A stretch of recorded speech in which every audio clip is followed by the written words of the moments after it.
Yo, welcome back, narrators. Welcome back. Hope you're having a nice day. Hope you're having a swell time, whatever you're doing. So, we're still in the line of presidential aspirants, and I'm your host for today, the only one, Judah Shomadi, aka Bricks. And today we're talking about Yahaya Bello. And we're moving straight into what we're talking about now. So, Yahaya Bello was born on June 18, 1975, in Agasa, Okene local government area of Kogi State, very close to my village, Ogorimagongo, to the family of Alhaji Bello Ipemida Ochi and Hadia Hawa Bello Ozihu. He is an indigene of Kogi State and the last born of six children begotten by his parents. Sorry. He's married and blessed with children. Yahaya Bello Aduza was popularly known as Fair Plus. Is an astute businessman and the managing director of Fair Plus International Ltd, and also the director of Kogi Youth Arise Forum. Because, as we all know, he's one of the youngest presidential candidates we have. So he began his primary education, in LGA Primary School, humble beginnings, Agasa in Okene LGA in 1984. He thereafter proceeded to Agasa Community Secondary School and Yava Agasa Okene. He, however, did not conclude his secondary education there. He changed schools severally until he finished from Government Secondary School, Silija, Niger State. Sorry. He entered for his A-level exams in Kaduna State Polytechnic, Zaria, 1995, and gained admission into Ahmadu Bello University. Shout out to Ahmadu Bello University alumni, Zaria, in 1996 to study accountancy. He graduated with a degree in accountancy in 1999. Accountant Yahaya. Yahaya Bello pursued his career further by obtaining his master's in business administration (MBA) 2004, still from Abu Zaria, ABU Zaria. He is also a chartered fellow of Association of National Accountants of Nigeria, ANAN. So Yahya Bello had his 1 year compulsory national service, which I am compulsorily doing now. He was posted to Revenue Mobilization Allocation in Fiscal Commission, RMAFC. He was thereafter retained and offered appointments as revenue officer too. He later transferred to the head Makodi Zonal Office, Accounts Department. He has worked in various departments in the office and rose through the ranks to the position of assistant chief accountant. Yahya Bello is a proud polygamist. He's married to three wives: Rashida Bello, Hafi Bello, Amina Oiza Bello. So in 2015, during the governorship election, Bello was declared winner after he was chosen by the All Progressive Congress Party to replace Prince Abubakar Audu, who was supposed to be the original winner, but passed on before the result of the election were announced. So Bello returned as the governor for the second time on 16th November 2019, defeating the People's Democratic Party candidate Musa Wada with over 200,000 votes. It is apparent that Bello is the youngest serving governor and a governor born after the Nigerian Civil War. Shows he's really young. So Yahya Bello has had several accomplishments in his professional and political careers. So part of the many Governor Bello's accomplishments in his professional and political careers was he had in his first term appointed Chief Edward Onoja, now Deputy Governor, as the Chief of Staff. Then, while Bello is Ibira, Onoja is Igala. In fact, it will be the first time in history Kogi State that a Chief of Staff will be appointed from a different tribe. This showed his diversification and belief, and he was not biased to his own tribe. So Governor Bello beefed up the unity policy by initiating EBIGO policy. It is an acronym for the names of the major ethnic groups in the state: Ibira, Igala, and Okun. At the onset of his administration, Governor Bello provided over 200 utility vehicles for all security agencies in the state while equipping vigilante groups with over 500 motorcycles to work in tandem with forces to stem the tide of criminality in the hinterlands of the state, in tune with his Operation Total Freedom security policies. He endorsed whistleblowing policy in Kogi State to combat security challenges, recruitment of 2,424 health professionals across the state to fill manpower gap in health sector. It is in its efforts to kick malaria out of the state government collaborated with USAID and PMI to supply and distribute about 2.1 free LLIN plus additional 300,000 nets during the MNCHW antenatal clinics to indigenous and residents of Kogi State. He is representing the All Progressive Party, APC, as you all know, or as stated now. So, of course, it is very hard for a Nigerian aspirant not to have some controversial stories about him. So, these are what we know might be true, might not be true.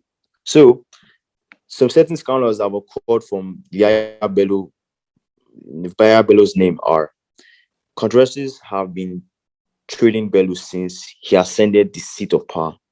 Some prominent politicians, including Yahaya Bello, was denied visa to America by United States Parliament of the States on the 14th of September 2020 because they undermined democracy in Nigeria.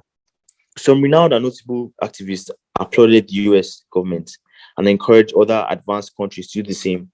Bello was angered, of course, by the decision, and he accused the American government of partnership, claiming the Kogi State 2019 governorship election was peacefully conducted and the voter election fraud as speculated. Like, he was very confident that there was no singular corruption. Like, he's a very innocent and and a saint. So, like, why would they be like doing this to him? So despite his assertion, there are reports and video evidence of violence and election malpractices.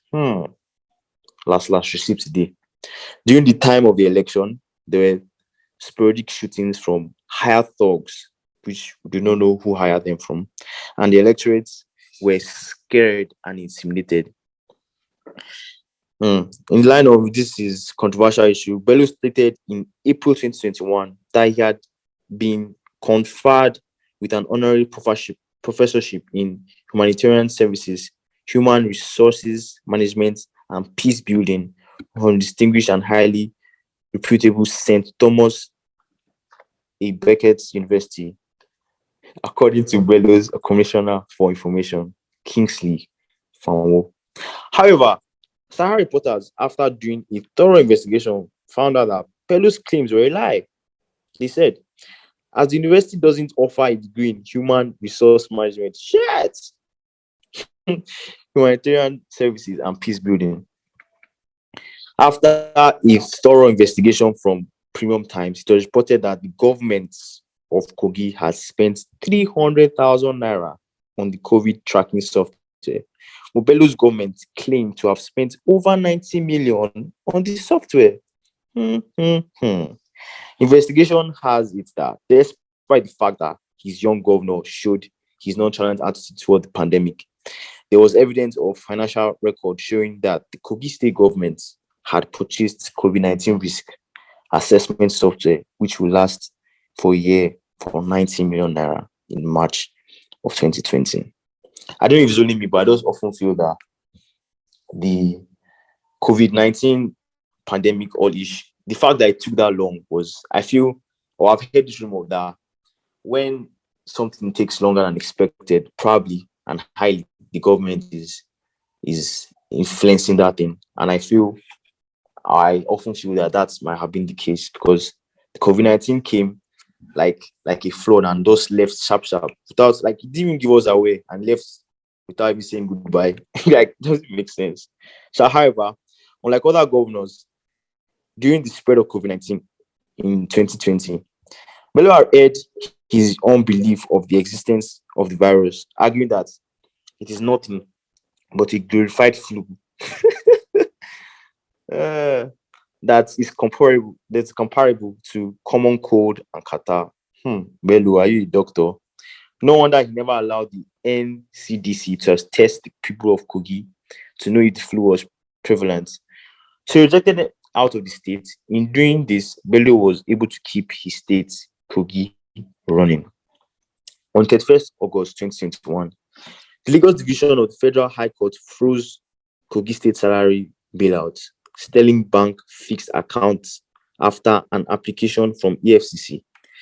The commission's affidavit stated that it had credible and different and direct intelligence that the account was illegally filed with 20 billion naira from a state government loan account on 25th July 2019 and had not been used to pay civil servant salaries. According to the FCC, in the 2 years between the account creation and the court date, 666 million was removed from the accounts, with the commission claiming to be attempting to trace those funds as they were, quote, not used for the payment of the salary. Judge Tijan Ringim, who granted the commission's motion to freeze the accounts, stated that the freeze will remain in place till 1st December, pending the EFCC investigation and possibly prosecution. In response, Sterling claimed that Kogi State had no fixed accounts in their bank and said that the accounts mentioned by the EFCC is an internal digit number the bank uses to manage the Kogi State accounts. However, Sterling admitted that there was similarly numbered fixed accounts that was not operated by the bank. The Bello administration organized a press conference where Fanwo, who claimed that the state government did not have any fixed accounts in Sterling Bank, and that 3 states government accounts in Sterling Bank only held 46 million. Fanwo, who accused the FCC of misleading the judiciary and public before threatening to sue the commission and media for reporting on the court proceedings. Bello also personally denied these accusations, calling the case a, quote, misrepresentation of the facts, along with claiming that no Kogi State's account was frozen and that the officials of the FCC could have misled the commission. The FCC told Kogi State government to go to court if it contested their findings. Meanwhile, human rights activist DG Adeyanju said Bello, quote, should be in jail forever due to the corruption. And in September 2021, all 3 of Kogi State senators, Smart Adeyemi, Jibrin Issa, and Yakubu Osheni, all APC, met with EFCC chairman Abdul Rashid Bawa to advocate Bello's case. Bawa rebuffed the senator's case after explaining why the FCC is not solely targeting Kogi, analyzing claims the case could be the biggest test for Bawa since his February 2021 appointment. So in November 2021, the Central Bank of Nigeria acknowledged receipt of Kogi State salary bailout funds, about 19.3 billion. After the recovery of the funds by the FCC, Fanwo again denied that the money belonged to the Kogi State government, calling the FCC's reports mischievous, false, and politically motivated. On December 12th, the Kogi State government sued the FCC for 35 billion in damages over the commission statement on the issue. So this comes to a conclusion of Yahaya Bello as an aspirant of presidential election for the upcoming election. And sources used were Kogi State government,